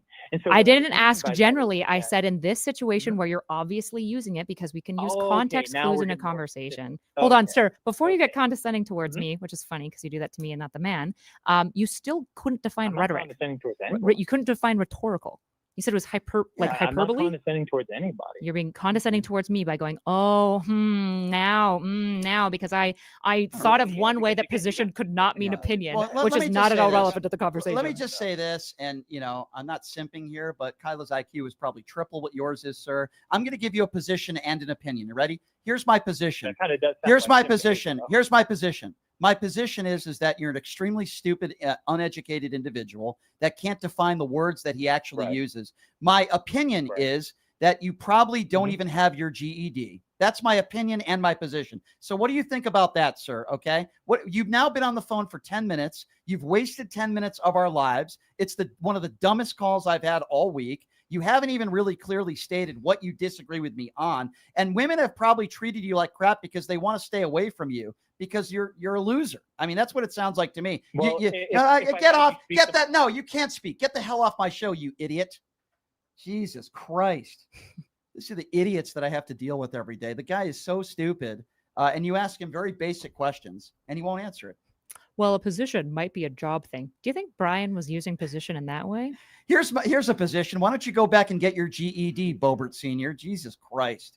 702-221-7283. Didn't even know anything about the study that he mentioned. Didn't know anything about what you were. Well, we're getting into, word games, and all this other stuff. Anyway, let's go to the metaphysics. You can tell he's a Jay Dyer listener because he's like, well, we're getting into the metaphysics. And I'm like, what's the metaphysical? And he's like, well, it's rhetorical. It's like, what's rhetorical? Doesn't even Nothing know was rhetorical. Yeah, a Jay Dyer fan. Meanwhile, Jay Dyer's wife is in the other room. Another Andrew Wilson cuck.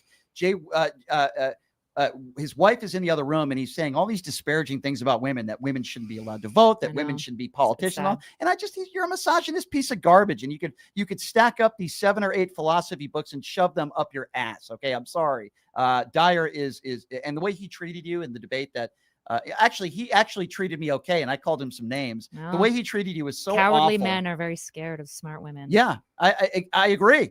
I could not agree with you more. I could name you so many other people that are in our circle that we've debated that are scared of powerful women. Yeah. They don't want a woman to be president. They don't want a woman to be in powerful positions. Why do you think that is, Kyla? Why is that? I think a lot of young men are raised to I think a lot of young men raised by boy moms believe that they are entitled to the world.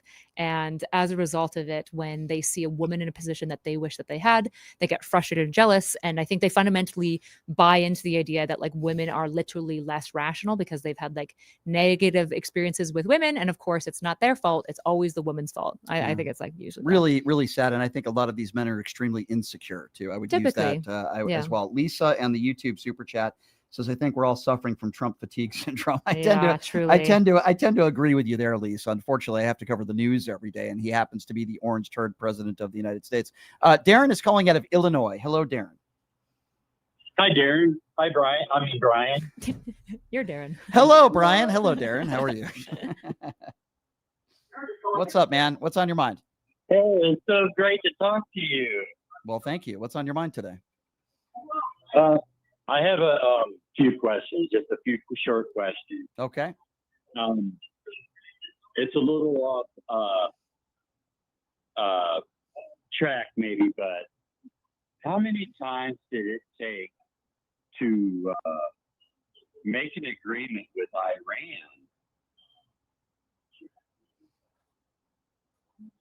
Come again? How many times did it take to make an agreement with Iran? Care to elaborate? Well, obviously, it took like 30 times. Well, yeah. I mean, he's the brilliant negotiator, right? The art of the deal. Obviously, every single one of these deals have fallen through, just like the war in Ukraine. He hasn't been able to, get any sort of agreement with Vladimir Putin. No sanctions given up there. There is no art of the deal. He's an imbecile who's lying to the American people. Iran will not negotiate. Trump thought that he could just go in there and flex his muscles and get a new regime and everything would go his way. This war wasn't thought out. Yeah, this war wasn't thought out. It's an embarrassment. He was played by Benjamin Netanyahu. It's killed our economy and gas prices, as you know, and inflation and everything else. This was not thought out. And unfortunately, because of that, the American people are suffering for it. I want to know what drugs that guy is on, by the way, the guy who just called into the show. 702-221-7283. Maybe one of our mutual friends, Ian, maybe did something with that before the show. Let's go to Casey. Casey's next on PTL. What's up, Casey? Hey, how's it going, Brian? What's it looks up? like you have a lot. It looks like you have a lot easier interviews today because I think that was the word you used. If I remember correctly, you said you had an interview with Dean Cain, and you have an interview with this young lady who was dynamite, and you didn't get rolled. I'm proud of you. Yeah, so I definitely got rolled from Dean Cain. That's a great take, sir. Great take. Yeah, well, You're right. yeah, You're right, they're sir. both interviewed. They're well. You had a nice tempo. You controlled the tempo nicely with. Well, thank you. I mean, if there's anybody that I need skills on how to interview people, even though I've been doing it for 25 years, it's definitely a guy named Casey who's never worked in the radio business before, who's calling in and trying to give me advice on it. Casey, let me interview you. Are you married, sir? Do you have any kids? Yeah. I am not. What do you do for work, no. sir? What do you do for work, sir? I am a boat captain. You're a boat captain. So how would you like it if I showed up at your work and I told you that you need to be a better boat captain and I told you what to do with no experience? What would you think about that? Well, You'd probably call me an idiot, right? You Casey, answer my question. Casey, I need Casey. I'm trying to answer. Okay. You know how you grow as a person? You listen. Oh, okay. Okay. Well, guess what? I already thank you, Casey. I listened to you. Thank you so much. You're right. I got rolled by Dean Cain. Is there anything else you'd like to call today, or did you use your little Trump fingers? Casey, did you look? So now you're homophobic, Casey. Well, let me tell you something, Casey. When I wake up, if I was gay, the first person I would think of is a MAGA mushroom gobbler like you, who's a boat captain. You're very sexy, Casey. Thank you so much for calling into the show, and thank you for your advice. Holy smokes. Ooh, let's go. Kyla's like, what did I get myself into here? Let's go to Michael. Michael is calling out of San Diego, California. What's up, Michael? Hey, Brian, can you hear me? I can. What's up, Michael? Hi. I just wanted to call. You wanted me to call back in today because yesterday when I called in, there was a bit of a misunderstanding. Yes. Well, Michael called in. Yes, Michael called in, and I thought he was a prank caller. And we were talking about if you know Kyla, the ICE shooting in Texas. And I thought Michael was shedding fake tears. Because sometimes I do get clowns that call into the show. Michael, I was wrong. I apologized to you yesterday, and I'll apologize to you again today. So go ahead, Michael. It's okay. I forgive you. And I just want to know, too, that I thought about it over the night, and I'm not mad at you anymore because, unfortunately, it's because of it's Donald Trump's base. And I said in my email, too, that I've lost family and friends because of Donald Trump, and there have been times. Sure. And it makes me sad to say this, but I've almost committed suicide and lost my life multiple times since Donald Trump got back into office because I'm very upset at what he's doing to my country. I love my country. And Michael, I'm listen to me. Not to get emotional. Michael, listen to me. You need to do the things in life that make you happy. Okay. We're all going through it. Kyla's going through it. I'm going through it. She's got her horses and everything else, right? You got a lot of things in your life that make you happy. And for me, it's like going to the movies, hanging out with friends. Last night, we were all having dinner. We all had a great time. You have to do the things that make you happy. And I'm not saying everything's going to go away. You have a right to be upset. I'm upset too. But life is so damn short. Spend time with your family, spend time with your friends. Ask yourself, what makes me happy? Do those things. Every anime protagonist has a training arc where he stops fighting and he rescinds back to the waterfall and trains with his master. So yep. But Michael, you can email me anytime. If you're having a tough time, you email me anytime, okay? I will, and I apologize and thank you for the call today. Of course, Michael, and you call back anytime, and you're welcome to email me if you're having a tough time mentally, whatever. I'll try to give you the best advice I can, and maybe at the expense of Donald Trump, I'll make a joke to make you laugh. Okay, appreciate the call, Michael. Thank you. David is calling out of Pennsylvania. Hello, David. Hey, Brian. This is a question for Kyra. Hi. Hi. I wanted to ask you, with the tour you do with Destiny, it's the UNF America tour. Is that what it's called? I'm assuming I can't say the full name on radio, correct? No, I'm not part of UFA anymore. Oh, you're not part of that? Yeah, so we started a new tour called Take Back America tour. Right. Okay. Take Back America. Yeah. Well, I guess my question to you was like, who exactly are you? I'm not like you personally, but I mean, who is that tour trying to win over exactly in terms of like voters? It's a certain group you're looking for? Or? Yeah, I would say we want to continue to highlight kind of the MAGA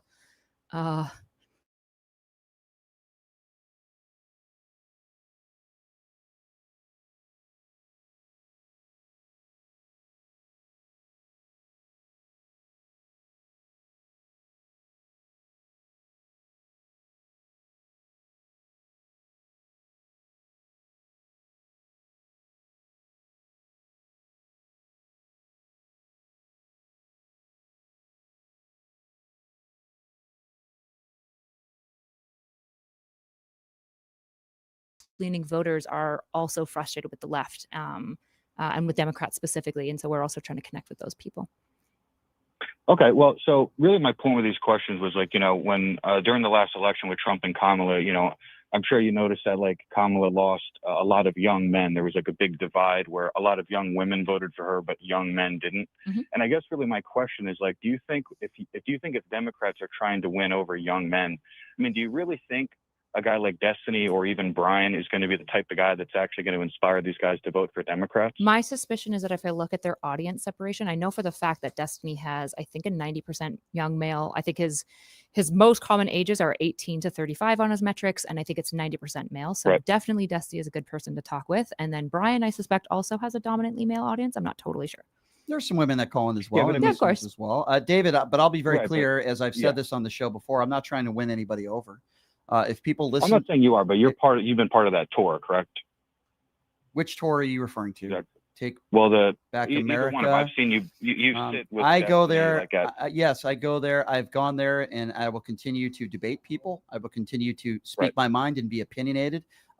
If that doesn't win somebody like you over, then that's fine. I'm not trying to win anybody over. I don't go Well, into obviously I wouldn't be won over because I'm a conservative, but I'm Well, saying I like people who are not they're in either undecided voters, independent. Well, basically, I guess. Well, really my never point is- let your label get in front of your thinking, right? I think starting by saying I can never be won over because I'm conservative. It's I would say probably it's not likely, but your It'd be label should virtually never come. impossible. I mean, it technically is possible, but I agree, it is well, technically you could possible. almost say it's impossible. Sure. Yeah, Well, technically, but I that's mean, the odds unfortunate, but realistically we are just are had a pretty couple low. people I'm that are talking about, we like, just undecided. we just voters. had a couple people Sure. that called into this show today that are conservatives that called into this show today admitting Right. that they made a mistake. My So- husband's conservative, actually. Yeah, He just so, like he won't tolerate uh, what's happening. Like I have plenty of conservative Yeah. friends who are very anti-Trump and are voting right now for Democrats because they know that the administration needs So to be David, stopped. I'm confused. Why did you ask that Yeah, question? we heard well, because like in during the last election, I mean, I saw a lot of billboards that said I'm a Republican and I'm voting for Kamala Harris, and we kind of saw how that ended up being. Yeah, My- you know my how real point that ended is- up at being a very close election, and Kamala Harris only had 3 yeah, months. it wasn't close at all. but Actually, it that's- was. that point is right. Hold on, David. Hold on. It was Sure. one of the closest elections in American history, next to, of course, Right. Al Gore, George W. Bush. Kamala Harris lost all the swing Right, where states she by lost every swing Kamala. state. If you could just let me finish my sentence without interrupting me, that would be great, David. Kamala Harris lost all the swing states by somewhere around 300,000 votes. Obviously, you just hear Donald Trump say over and over again in your head, I won in a landslide, and people like David from Pennsylvania believe it. But if you actually look at the actual facts, it was one of the closest elections in American history. And if I'm wrong, David, Right. you can go ahead and look that up. It was a very close election. He didn't win in a Right, landslide. where she lost every section. And did of you it. hear You're what I right, you're just right, it was said? close and she Okay, lost hold every on. section. For David, take the MAGA wax out of your ears for a second and listen to what I'm about to say. Yes, he did win all the swing states. He won all the swing states by around 300,000. Are you going to let me finish the sentence without interrupting me, Yeah, David? yeah, sure. Thank you. That's Yep. very nice of you to not interrupt me on my own show. I'm very appreciative to people like you. Thank you, David. He won all the swing states by around 300,000 votes. Hence, it was one of the closest elections in American history. What part of it? See, now I'm not trying to convince you, David, because I think it's very hard, but maybe I am trying a little bit. What part you're of that looking at other statement? information. What part of that statement do you not understand? I get that, and that is true in a technical sense. Then but how also did he like win in a, the that, fact- well, Are let's you? run Could I the ask a point. question, David? ahead. Do you like sports? Yeah, sure. Are you a sports guy? I mean, a couple sports. What do you know, What do you like? Who's your team? like UFC? Shocking. Okay. Not really a big Okay, a fighter. Okay, so say you've got your favorite fighter. Who's your favorite fighter? Probably Khabib. Khabib, I'm talking based. about Okay, Khabib the bear Nurmagomedov. man, the bear man, the greatest born and raised wrestling the bears. Yes. So say Khabib has a couple of fights in a row. He has say 6 fights in a row, and he does lose them all. But it's close, right? It's mostly by judge vote. There's no knockouts. It's mostly by judge vote, and the judge vote's pretty tight, right? The scoring and stuff, it's pretty tight. Would your takeaway from that be Khabib is trash dog shit and can never, trash dog, and can never actually succeed? Or would your takeaway go, there's a couple things that he should definitely try to improve on so he can come back and win, but he's still I still believe in him. What would your takeaway be from that? Oh, my takeaway would be the second part. I mean, I Yeah, of agree with course. you in principle, but Yeah, my that's the main principle point- we're talking about That's all I was politically. trying to That's what say. we're talking Well, about politically. yeah. And I'm not saying you're not. My main point is not that So basically, my main point is, if these Democrats want to win over their want to win back these votes that they lost, that I think that they need, guys like Destiny, young men are not going to look at him and look at like, oh, this is a role model. I'm going to listen to the Take America Back tour. I'm sorry, they're just, and I don't mean this to be disrespectful, they're just going to think it's a joke, and you're not going to win those votes. So I think like a masculine kind of guy. Well, say what you want about Trump, David, could he's an I idiot, chime but in? he's Wait. I just Yeah. want to say one thing, and then I want Kyla to go. You're talking about a masculine guy. Why don't you talk about the guy who you voted for? Yeah. Does Trump have masculinity? Does the guy who wake up and hold on a second, David? You voted for. You care about masculinity. The guy who you voted for wakes up in the morning, puts on 8 layers. Cared about it. Oh, wait, well, you care. No, masculinity. You brought it up. The guy who you voted for wakes up in the morning, puts on 8 layers of orange makeup with his fake teeth, his 5 hair transplants. Okay, his fake tan. He is the opposite of masculinity. Yeah, this is not an argument. No, it is an argument actually, because you're talking about masculinity. He's an orange tan. Masculinity. You think saying Democrats don't inspire masculinity, and look, that they inspire femininity because they went over a lot of. So the guy who dodged. So I guess he's a masculine man. Who, Destiny? Maybe I could bridge the gap here a little bit with you, David, because I actually do think so. I'm actually I talk to Democrats a lot specifically about men and masculinity. And it is a common critique that I have, which is that I think Democrats have made a space where the average working class man and the experience he has and the product of what that person looks like isn't really welcome oftentimes in Democrat spaces. And I think that that's a failure. And I think that that's not a good thing, right? I think the issue is when you're talking about like media strategy, for example, the most important thing is you look at the demographics. You can't really deny the fact that Destiny, while there's you might have critiques. You might not like Destiny, and that's totally fine.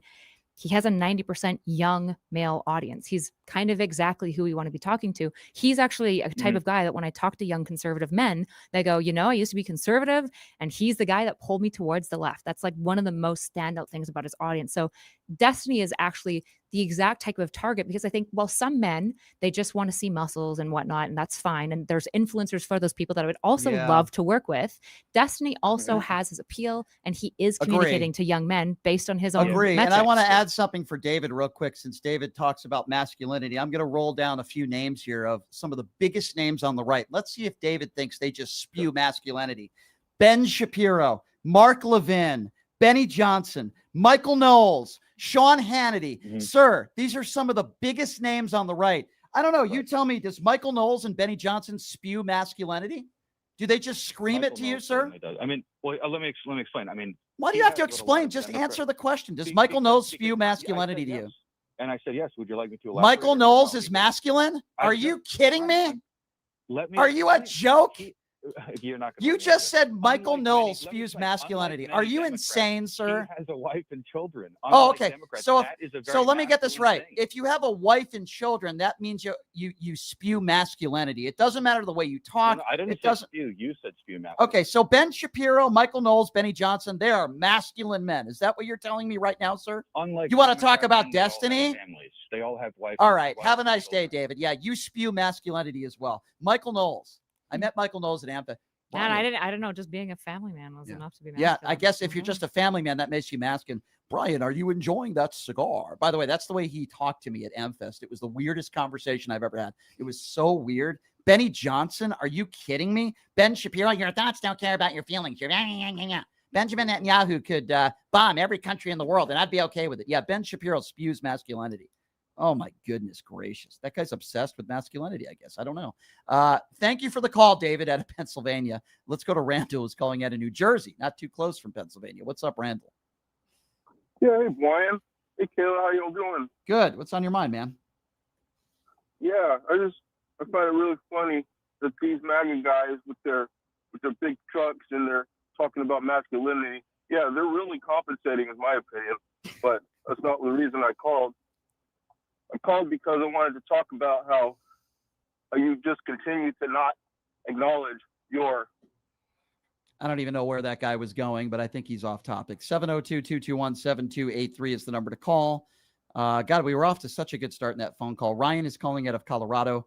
Hello, Ryan. What's going on? Ryan, are you there? Hello? Yes, Ryan, go ahead. So my question, Ryan, is that the last caller you had, you want to talk about like positions and opinions and stuff. And why is it you're worried about like respect and positions and opinions, yet you don't respect any of your callers that call in? You call us out of our names. Yep. You disrespect us, and then you want to talk about, oh, you're going to respect Miss Erudite here, the airhead. I'm sorry, you just called my co-host an airhead. Is that what you said, sir? You expect me to respect you? No, she was your co-host. I thought Leonard was.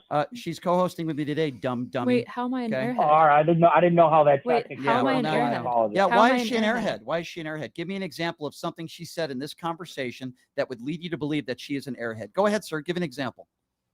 Well, she's a bit of a hypocrite also because she's talking about condescending. Well, a hypocrite isn't an airhead, right? Somebody can be really smart and a hypocrite. No. A hypocrite. Hold on. No. Hold on. I love how so many men who want to call me stupid, they just like run away from what words mean.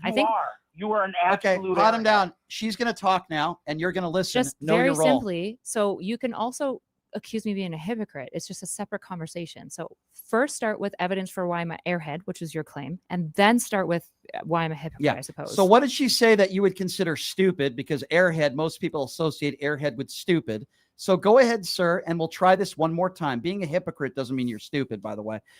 Give me an example of something. Okay. No, it doesn't. There's many smart hypocrites. Okay, I think we've learned who the airhead is in this phone call. There are a lot of intelligent people that are hypocrites. Wait, no. Hold on. Can I ask him? What's a hypocrite? What does that mean? What is a hypocrite, sir? What is a hypocrite? Yeah, please give me the definition. Do I stutter? Claims one thing yet does another. Okay, true. Good. Okay. Good. So you sit here, sir. Why am I an airhead? Sir, we're asking the question now for the 8th time. So now that we know that you know what a hypocrite is, and you know that a hypocrite's different than an correct. airhead, can you tell me how I'm an airhead? You could have very intelligent people that are hypocrites. So let's try this again. I don't know. Am I potted down? Okay, sir, no, you're not potted down. You're not potted down. Please tell me what I didn't know. I was going to answer okay, her. I was going to answer. I didn't know if I was potted down. Sir, please don't be an airhead. Go ahead and please explain to her. Okay, I'm the airhead. What did she say that's stupid? Go. What did she say that would lead you to believe she's an airhead? Well, let's talk about feminism. Now, everyone's so misogynistic because men don't want women in politics. You know why? Because you're too fucking. Okay, so now he's going to swear. Sir, we're on a live radio show, and you just proved that you are the airhead. Is he still on the line? Okay, there's nothing that makes a man more angry than a smart woman. I don't know why you're like swearing at me at this point. Sir. I've been like pretty calm. I've asked you clearly. I think what's actually happened is, and I noticed that this is what makes men go from being calm and condescending to me to swearing and angry at me, is that I pointed out that you started with a position, I'm an airhead, and you immediately shifted the goalpost to actually you're a hypocrite. And when I called you on that correctly and it made you feel stupid because it looks silly, now you're just angry at me. First of all, I believe it was Brian who said most of the things that you just claimed there. I don't disagree with Brian. But again, somebody's opinion by itself doesn't make them stupid or not stupid. You have to prove like what I've done here that is inaccurate or misinformed. Anything like this that would actually be required. So not just, I don't like your opinion. So let's try this one more time with Mr. Airhead that's on the line. Mr. Airhead didn't understand. And the reason why I'm calling you an airhead, sir, is because you claim that if somebody is a hypocrite, that makes them stupid. No, it makes them a hypocrite. So let's try this again, sir. And I'll go very slow so somebody like you maybe can understand. What did Kyla say? Okay, we'll see. What did Kyla say on this show today that would lead you to believe that she is not an intelligent person? Please be specific, sir. Well, it's the opinion and position thing, Brian. It's quite simple. My opinion is my opinion. A position is like, hey, I actually commit to this idea or something of that nature. What? Could you argue that these two things, what's the meaningful difference here? Well, I mean, the last person I would ever take advice from is you. I didn't give you advice. I said, what's the meaning? Stop reeing. Stop reeing. You're okay. Take a deep breath. Be very calm, okay? Oh, yeah. No, honey, I'm fine. You're clearly not fine. You've been swearing on the air, okay? So you're clearly angry, which is fine. It's fine for you to be angry, but just talk to me calmly. Okay. What is the meaningful difference between what you just outlined between a position and an opinion there? What was that? I'm sorry, you cut out at the end. What is the meaningful difference that you just outlined between what you defined as a position and what you defined as an opinion? Because it sounds like you're claiming a difference where there isn't a distinction. Brian, I'll use Brian as the example. No, you're going to use Kyla. No, pot him down. You're not going to use Brian as the example, dummy. Airhead. How can you use Brian as an example for I'm an airhead? Just answer the question directly. Kyla an airhead. Okay? I don't care what you think about me. give an example of something Kyla said on this show that would lead you to believe she's not an intelligent person. I've now asked you the same question 10 times. He's basically saying, I think what he's saying is what was dumb of me was saying that a position and an opinion are the same thing. And he's trying to outline why they're actually different. And so I'm saying, why are they different? You gave me two definitions. Those sound like basically the same thing. One of them, he said, an opinion is just like, an opinion I have. And a position is like, something that I commit to as an opinion, which is, again, what's the meaningful difference here? Sounds like an opinion is an opinion and a position is an opinion. I can answer, or you guys. Yeah, she was. No, you're not potted down. Hey, dummy, she was talking. That means you don't Well, interrupt. it's hard to tell because it's not like a. So go ahead, Airhead. Go ahead, Airhead. Go ahead. Okay, I can have an opinion on something, and it not be a factual thing. It's just my opinion. But when you commit to a thing that was an opinion, it is now more than just an opinion because you're taking that thing as fact. So do you think opinions only exist if there's no evidence? So opinions are just non-evidenced claims? No, opinions are just your personal beliefs. That's it. But you said something about evidence. I believe that Trump's a great president, but Brian would disagree, and that's fine. That's his opinion. Oh, I think I'm understanding why you're struggling with this. So I think the problem that you have, I think the issue, this is actually a little bit telling. I think the issue that you probably have with like how you're thinking about the world is that you essentially, you unironically, I think, believe that an opinion it doesn't matter. You can just hold it. It's arbitrary, essentially. Whereas I think anybody who respects themselves intellectually would go, I try to have opinions that are informed by evidence. And it feels like you're trying to separate opinion from position because it sounds like you maybe have a bunch of dumb opinions that you can't evidence for, would be my guess. And so now you're trying to make that separate from a position. Whereas I would say any opinion I hold is because I have evidence for my opinions. I don't just hold them willy-nilly and arbitrarily. That would be like Brian, how Brian says that Trump's. We're not talking about Brian. You called Kyla an airhead, and you keep going back to Brian because you're an airhead yourself. You called into this show. You called someone who I consider extremely intelligent an airhead. We've asked you multiple times, probably 10 times, give me an example of something she said. You're making yourself sound stupid. You haven't given any example because you are the airhead, sir. Is that your diet, sir? Do you just eat those airheads at 7-Eleven every day? Sir, what do you think about that? I think oh my God. I think you're the airhead, sir. So here's my advice to you, sir. Get some definitions. Please, Brian, give me advice. I'll give you some advice, sir. You ready for this? Here's my advice. There is no hope for you. You can't go back to school. You're your typical middle-aged, unintelligent, airhead, middle-aged dude who is a Trump supporter and continues to be one. You probably hate women. You swore in the air when Kyla absolutely destroyed you and dismantled you. You hate women. And you know what? I can tell you there's probably a lot of women that hate you as well. And we found out why. Have a nice day, airhead. 702-221-7283. Let's go to the MAGA destroyer. Let's go to Darlene. She's always great. What's up, Darlene from Oklahoma? Hi, Brian, and hi, Kyla. Hi. Kyla, you are beautiful on the outside and the inside. Thank you, And darling. as a woman, thank you for knowing everything that you do, because you are what's going to help us get out of this horrible administration crap. Brian, what was that guy's name? Airhead. I Airhead. can't remember, yeah. Airhead, from all the women in the world, kiss our ass and go to hell, you bastards. I'm sorry. I know I shouldn't cuss, but you're not going to disrespect this beautiful guest that is talking. She has more intelligence in her finger than you do in your whole body. Well, that's true. And you can take that to the bank. Thank you, my dear. You're always the best. I appreciate your calls. We go to the YouTube super chat. Shelly says, men calling women airheads are why a lot of single women don't want conservative trust men. Well, that's true. I don't necessarily disagree with that. I think we know who the real airhead was in that conversation. Holy smokes,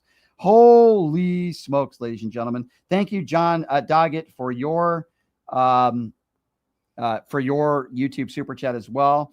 If more women were in power, society would be so much better off. I completely agree with that 150%.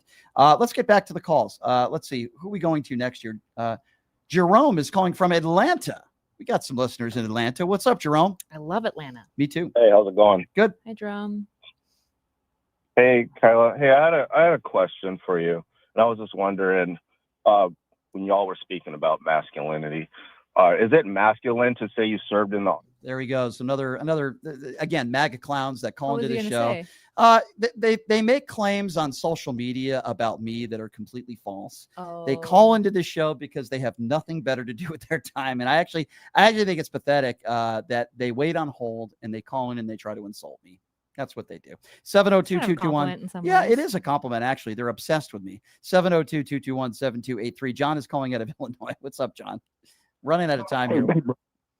Hey, Brian, I'll make this quick. I think the problem all these MAGA guys have is the fact that they're just mad that women are going to make more money than them.